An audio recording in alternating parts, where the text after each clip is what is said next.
Hello, and welcome back to another edition of Carrie's Gardening Channel. Okay, so we planted our Cupid dart on January the 29th, and on February the 2nd it started coming up for us. So today is February the 6th, and I had two extras come up in this tray here, and there are more seeds still germinating. And I pricked them out today. So I'll show you what they look like. Okay, so these are the two that I just pricked out.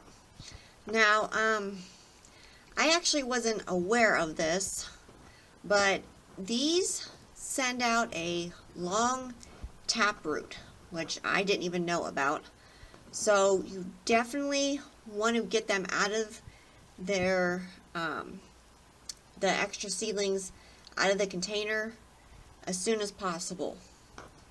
So this one here had a really long taproot on it, so I did get it out and I transplanted it. I wasn't aware that it was even that long when I was taking it out, so we'll see here, and hopefully it does good for us. And over here are some more Cupid dart seedlings, so these are still germinating, and I just wanted to give you an update on that and let you know.